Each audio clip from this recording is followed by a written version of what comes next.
नमस्कार, आप सभी का स्वागत है आपके अपने चैनल तुम्बा फार्मिंग में। उम्मीद करता हूँ आप सभी लोग अच्छे होंगे। साथियों, आज बात करते हैं भेड़ बकरी फार्म खोलने का। अगर आप प्लान बना रहे हैं तो बिल्कुल ये वीडियो आपके लिए है। आज डिस्कस करते हैं कि भेड़ बकरी फार्म, दुम्बा फार्म स्टार्ट करने से पहले कौन कौन सी तैयारियां करनी है जिसमें भविष्य में होने वाले नुकसान से बचा जा सकता है। हाँ जी, मैं आपको आज 6 पॉइंट बताऊंगा जिसको आप सभी लोग तैयार कर लें फार्म स्टार्ट करने से पहले। साथियों, कोई भी व्यापार अगर आप करेंगे तो उसका महत्वपूर्ण हिस्सा होता है ट्रेनिंग, कि उसकी जो छोटी छोटी बारीकें बातें हैं, जो उसका कार्य करने का तरीका है, ये सारी चीज़ें उस ट्रेनिंग में सिखाई जाती हैं। अगर आप किसी भी कार्य, किसी भी नौकरी या किसी भी व्यवसाय में अगर आप करना चाह रहे हैं और उसकी अगर आप ट्रेनिंग ले रहे हैं तो आप भविष्य में होने वाले नुकसान से बच सकते हैं। तो साथियों, व्यापार कोई सा भी हो, सारे व्यापार में संघर्ष, सारे व्यापार में कठिनाइयां हैं। बस दूसरे की चीज़ें दूर से देखने में अच्छी लगती हैं, चाहे नौकरी हो चाहे व्यापार हो।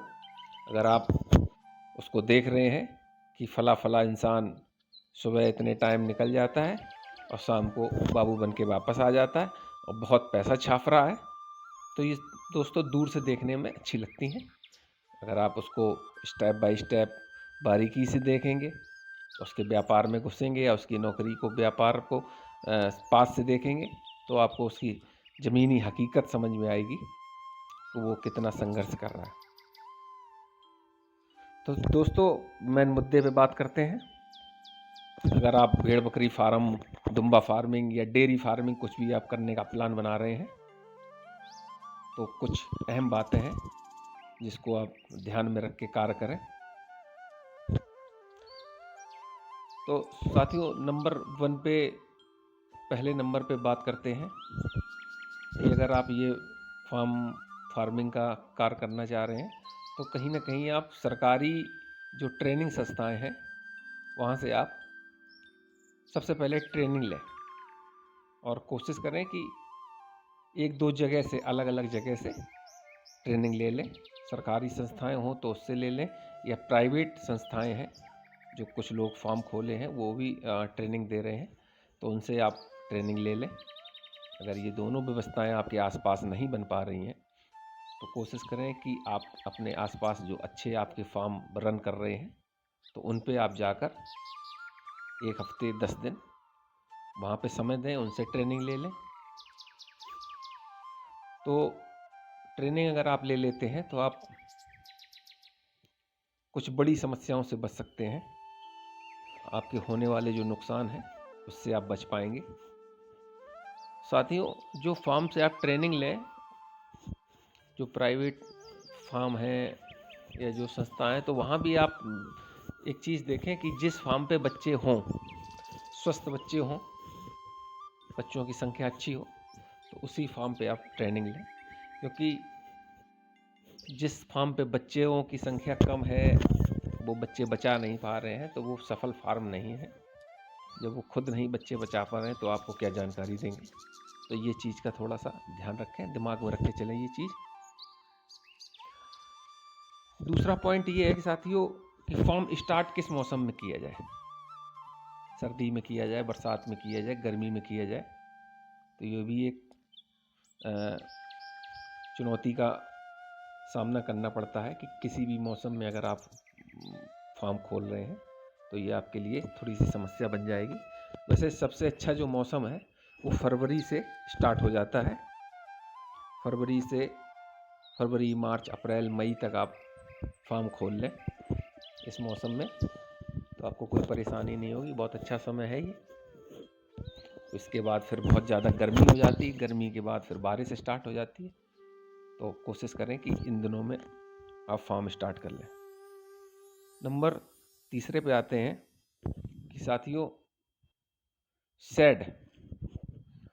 तो दोस्तों जहाँ पे आप शेड बनाएं तो वहाँ पे जो आपका ज़मीन है उससे लगभग 1 से 1.5 फीट ऊंचा, ज़मीन से 1 से 1.5 फीट ऊंची शेड बनाए वहाँ पे।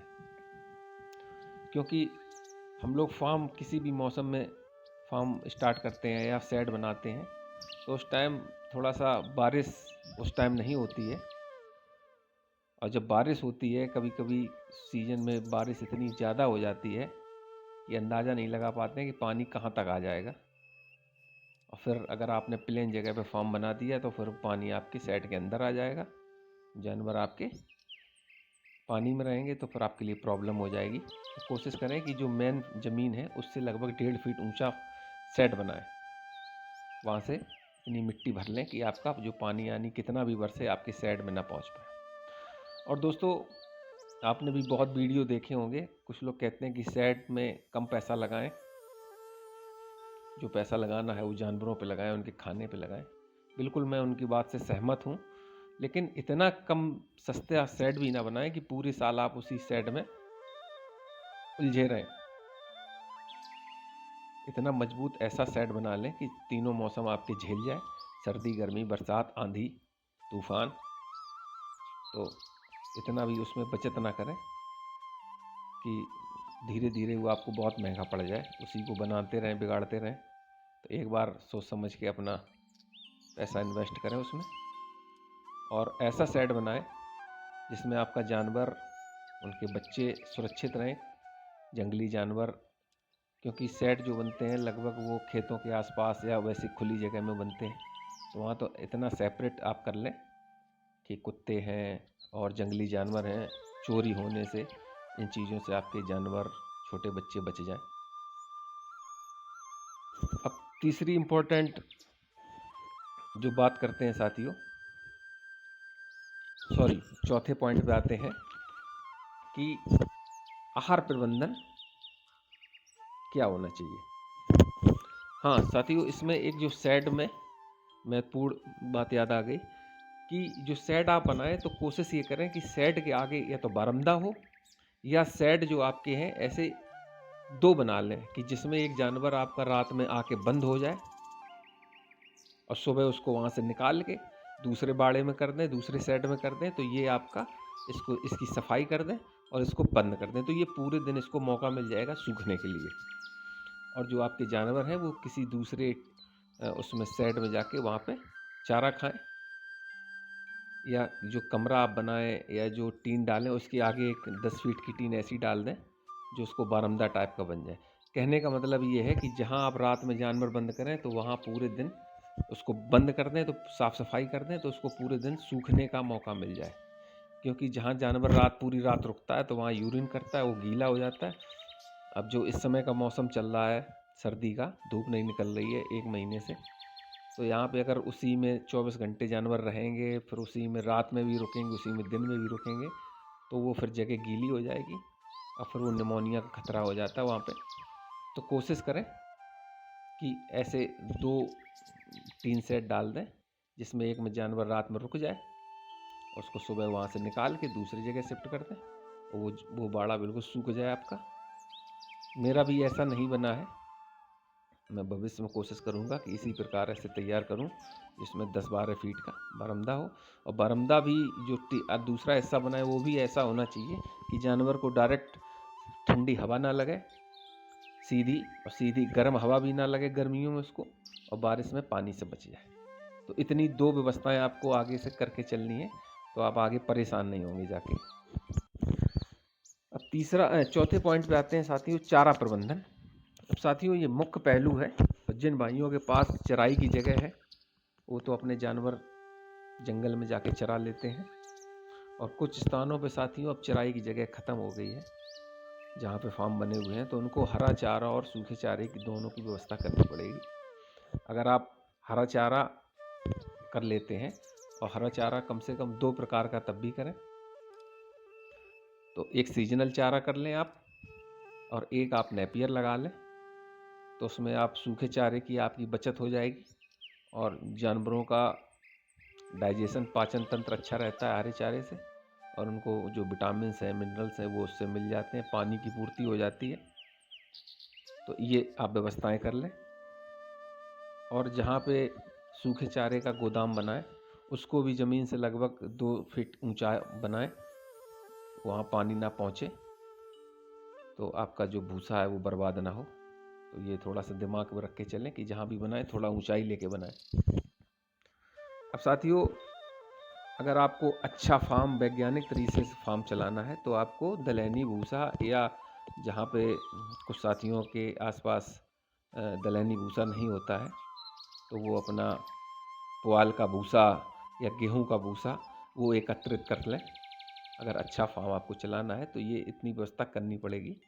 और जो साथी हमारे चराई पे भी ले जाते हैं वो भी लगभग 50 कुंटल 70 कुंटल भूसा की व्यवस्था कर लिया करें, क्योंकि कभी कभी बरसात में 1 हफ्ते तक झड़ी लग जाती है, तो वो फिर जानवर बारिश में आपको चराने पड़ते हैं जंगल ले जाके। तो उससे बचने के लिए अगर आपके पास भूसे का स्टॉक है तो वो आप ऐसे दिनों में उनको खिला सकते हैं, सर्दियों के दिनों में खिला सकते हैं जब बहुत ज़्यादा पाला पड़ता है, ओस पड़ती है। तो इतना आप व्यवस्था करके चलें भूसे की, तो आपका जानवर कम से कम कमज़ोर नहीं होगा, भूखा नहीं रहेगा ऐसे दिनों के लिए। अब साथियों बात करते हैं अच्छी नस्ल की, कि आपकी कौन सी नस्ल होनी चाहिए।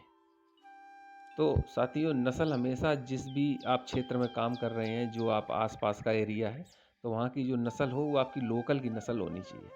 जो ब्रीड है वो आपकी लोकल की होनी चाहिए, जिसको आप आसानी से ख़रीद भी सकते हैं, जो आपको आसानी से मिल जाए, और आसानी से आप उसको बेच भी सकते हैं। तो ये थोड़ा सा ध्यान रखने वाली बात है। और कुछ साथी मेरे पूछते हैं कि फार्म स्टार्ट करना है तो बच्चों से स्टार्ट करें। ऐसी गलती ना करें। अगर आप बच्चों से फार्म स्टार्ट करेंगे तो आपको बहुत ज़्यादा समय लगेगा, और इतना जो सब्र होता है वो इंसान नहीं रख पाता है कि आप 4 महीने का बच्चा ले आए, फिर 6 महीने उसको और खिलाएंगे तब वो क्रॉस होगी जाके, फिर वो क्रॉस होने के बाद 5 महीना फिर आप वेट करेंगे तब आपको बच्चा मिलेगा, फिर बच्चे के बाद आप 8 महीना फिर वेट करेंगे तब वो आपको जाके बेचने को मिलेगा। तो लगभग 18 महीने आपको संघर्ष करना पड़ेगा, तो बहुत ज़्यादा लंबा समय हो जाता है। तो साथियों, कोशिश करें कि जो भी फीमेल आप लेके आएँ तो वो कम से कम एक बार बच्चा दे चुकी हो, और बूढ़ी फीमेल लेके ना आए। जो भी फीमेल लाए वो कम से कम आपके फार्म पे 2 से 3 साल रह पाए। इस प्रकार की फीमेल आप का चुनाव करें। अब अगले पॉइंट पे आते हैं साथियों, कि जब आप फार्म स्टार्ट करें तो उससे पहले जो आपके आसपास वेटनरी के जो पशु के जो डॉक्टर हैं उनसे आप संपर्क कर लें। कम से कम 2 डॉक्टर 3 डॉक्टर ऐसे हों जिनसे आप अपना उठना बैठना शुरू कर दें। उनसे आप टच में रहें, उनसे संपर्क में रहें, क्योंकि समस्या का पता नहीं कौन सा जानवर कब बीमार हो जाए, रात में बीमार हो जाए, दिन में बीमार हो जाए। आपको इतना अनुभव उस समय नए फार्म वालों को रहता नहीं है, तो वो उनको फ़ोन करके उनसे मदद ले सकें। तो ये इम्पोर्टेंट बात है, क्योंकि जब संकट आता है तब फिर दिमाग काम नहीं करता, आप किसको फ़ोन करें, किसको बुलाएं। फिर अगर वो आपसे परिचित नहीं है तो वो आता भी नहीं है बहुत जल्दी। तो ये आप अपनी 2-3 डॉक्टरों से संपर्क कर लें कि आप फ़ोन करें तो वो आ जाए। अब साथियों, इम्पोर्टेंट एक पॉइंट और है कि आप जब तक आप फार्म अपना रन कराएं, अच्छा फार्म चलाएं, फिर इसके बाद बच्चे मिलेंगे, बच्चे फिर आपको बेचने भी हैं, तो वो आप इतने दिनों के बीच में इसका मार्केट भी तलाश लें कि कहाँ से हमको जानवर किस समय किस जगह पे बेचने हैं। कुछ व्यापारी होते हैं, उनसे आप संपर्क कर लें, और जब आप इतने एक्टिव रहेंगे उस टाइम के लिए तो आपको अपने जानवर अच्छे रेट में बेचने का मौका मिल जाएगा। तो कुछ व्यापारियों से संपर्क में आ जाएं। ये सब इम्पॉर्टेंट चीज़ें हैं, ये ध्यान रखने योग्य हैं। अगर इतनी आप बातें ध्यान रखेंगे तो आपका फार्म अच्छा सफल